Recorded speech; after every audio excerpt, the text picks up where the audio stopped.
Please ऐसी ही Islamic videos हासिल करने के लिए हमारे चैनल समामा वॉइस को सब्सक्राइब करें।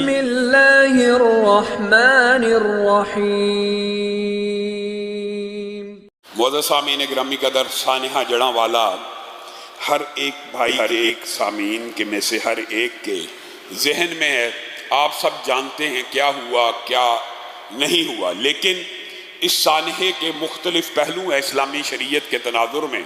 उस हवाले से चंद गुजारिशात को आपके सामने रखना चाहता हूँ। हक़ाइक़ व वाक़यात की रोशनी में कुरान पाक की तौहीन कुछ लोगों ने की।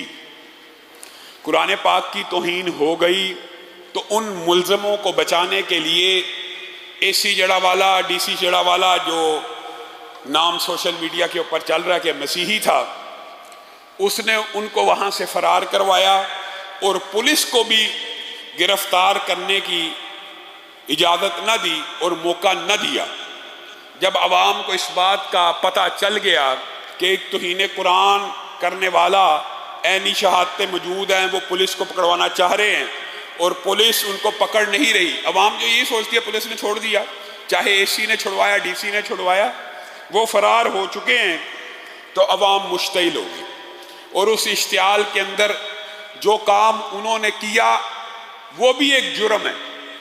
एहतजाज का भी एक तरीका है, एहतजाज भी पुरअमन आइन और कानून के दायरे में होना चाहिए। लेकिन एक बात जो मैं इंतज़ामिया से, पुलिस से, इदारों से, एजेंसियों से कहना चाहता हूँ कि हुर्मत कुरान के ऊपर हर मुसलमान का तन मन धन कुर्बान है। हुर्मत कुरान और तौहीन कुरान किसी सूरत कबूल नहीं है, किसी सूरत कबूल नहीं है।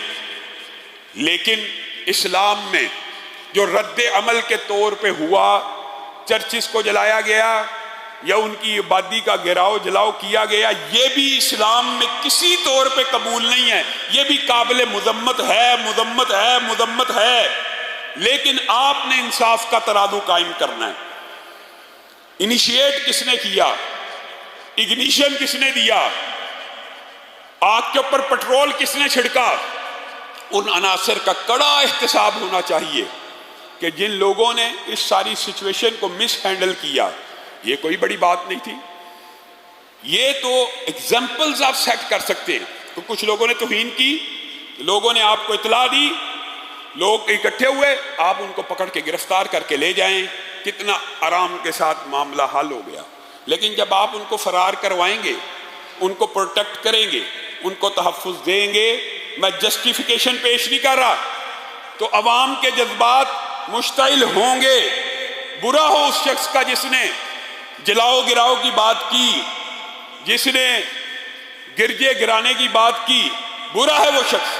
तमाम उलमा का इत्तफाक है कि ईसाइयों के साथ मुसलमानों के जो ताल्लुकात हैं, अक़लियतों के बाप के अलावा भी गैर मुस्लिमों में से सबसे ज्यादा करीबी ताल्लुक अगर किसी के साथ है मुसलमानों का, तो वो ईसाइयों के साथ है। कुरान पाक की आयत भी इस बात के ऊपर दलालत करती है, वो सबसे ज्यादा आप लोगों के करीब है। अगरचे वो वला और बरा में आपके कुल्ली तौर पे खैरहा नहीं हो सकते, लेकिन वो अल्लाह को मानने वाले हैं, वो भी अल्लाह को मानने वाले हैं, और उनके अंदर भी ऐसे लोग हैं जो अल्लाह से डरने वाले हैं। ये इस्लाम के सबसे ज्यादा करीब हैं। ये अल्लाह ने कुरान पाक में भी कहा, रसूलुल्लाह ने भी कहा। और इसकी क्या वजह आप समझते हैं, ये क्यों मुसलमानों के सबसे ज्यादा करीब हैं? इनका रसूल और पैगंबर एक वक्त आएगा, आसमान से उतरेगा और मुसलमान उम्मत की मदद करेगा। ये वो ईसा हैं कि जिनका इस्लाम में खास मकाम व मर्तबा है। ये मुसलमान उम्मत के लिए भी आएंगे और रसूल और पैगंबर बन के नहीं आएंगे अगरचे, लेकिन मुसलमानों के साथ मिलके जिहाद करेंगे, मुसलमानों के साथ मिलके लड़ेंगे। ये उस पैगंबर को मानने वाले हैं। इनके साथ आपका ताल्लुक एहसान का और कराबत का है जब तक ये अपने पैरामीटर्स और दायराकार में रहें। और अल्लाह के फजल करम से पाकिस्तान के अंदर आपने देखा होगा कि आपके घरों में भी, हमारे घरों में भी, आपके इलाकों में भी, हमारे इलाके में भी हर एक बहुत बड़ी कम्युनिटी के साथ एक बस्ती ईसाइयों की होती है। आपके घर में मुलाजमीन अक्सर ईसाई आते हैं, उनकी शादी ब्याह में हम शिरकत नहीं करते, उनको हम जहेज़ और उनकी इमदाद नहीं करते। एक आइडियल मुआशरा है पाकिस्तान का मुआशरा। ईसाई हमारे घरों से खाते हैं, हम उनकी खुशी गमी में शरीक होते हैं। पाकिस्तान में कहीं पे भी जितना मर्जी चाहे मगरब झूठ बोल ले, इस्लाम और ईसाइयत का कोई तसादुम मौजूद नहीं है, एक दूसरे के साथ अमन के साथ रह रहे हैं। हाँ, होता क्या है, इस तरह का एक वाकया 4-5 साल के बाद वकूअ पजीर हो जाता है, मगरब को मौका मिल जाता है। मैं लाख यहाँ पे कहूँ कि वो जाहल थे, वो गुमराह थे, वो कुरान और सुन्नत को सही मानों में समझ नहीं सके, वो आलम नहीं थे, उनमें से लोगों को नमाजें भी नहीं आती होंगी, वो लोग शायद दुरूद पाक और नमाज पूरी पढ़ के ना सुना सकें, और बाद ऐसे जो कलमा ना पढ़ सकें। मैं लाख ये बातें करूं, मगरब यही कहेगा ये उनके उलमा थे, ये उनके पढ़े लिखे तबके के लोग थे, और बिलफर्ज इनको नमाजें ना भी आती हों, इनको कलमे ना भी आते हो, लेकिन ये मुसलमान थे और इस्लाम की मोहब्बत की वजह से यही अमल किया ना, तो इनको मिसगाइड किया गया। रद्द अमल का, एहतिजाज का एक तरीक़ाकार है, आपके सामने की बात है, कोई ढकी चुकी बात नहीं है। हमारे साथ मुज़ाकरात होते हैं, अभी मिर्जा जहलवी के पर्चे के ऊपर मुज़ाकरात करके एहतिजाज को मुलतवी कराया गया, फिर टाल मटोल। लेकिन ये होता है एक दूसरे को स्पेस देना, एहतिजाज को कहाँ तक करना है, लॉ एंड ऑर्डर की सिचुएशन कहाँ तक क्रिएट करनी है। आज भी हम चाहें पूरा मन एहतिजाज DIG के दफ्तर के बाहर दे दें धरना, उनको ये काम करना पड़ेगा। लेकिन अगर हम उठे थानों को आग लगा दें, इमलाक को आग लगा दें, तो ये लाकानूनियत और गैर आईनी हरकत है जो कोई भी रियासत और मुआशरा बर्दाश्त नहीं कर सकता। रसूलुल्लाह सल्लल्लाहु अलैहि वसल्लम ने, यह भी सीरत का ही बाब है, निजरान से ईसाई वफद आया था, हबशा से भी आया था।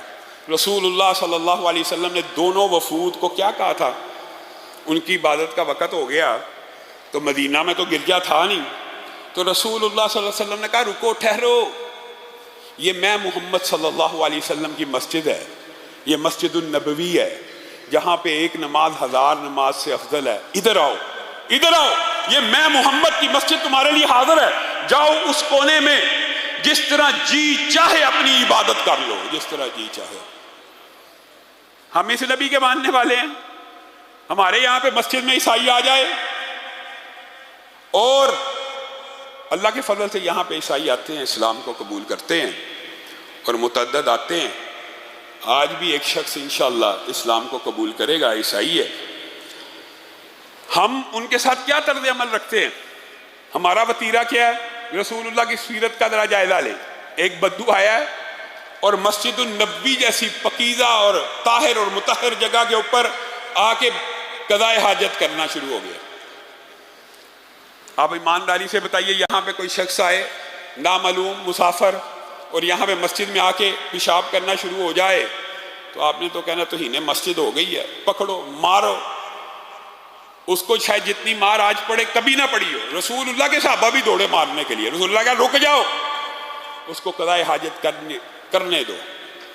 वो कज़ाए हाजत से फारिग हुआ, रसूलुल्लाह ने कहा ऐ मेरे भाई, ऐ मेरे बेटे, जो खिताब का तरीका था, ऐ अल्लाह के बंदे, ये मस्जिदें अल्लाह के घर हैं, ये ज़मीन के ऊपर सबसे पकीज़ा ताहिर और मुतहर जगह हैं, यहाँ पे अल्लाह की इबादत की जाती है, ये बैतुल खला नहीं है, ये कज़ाए हाजत की जगह नहीं है, उनके लिए अलग जगह मखसूस हैं।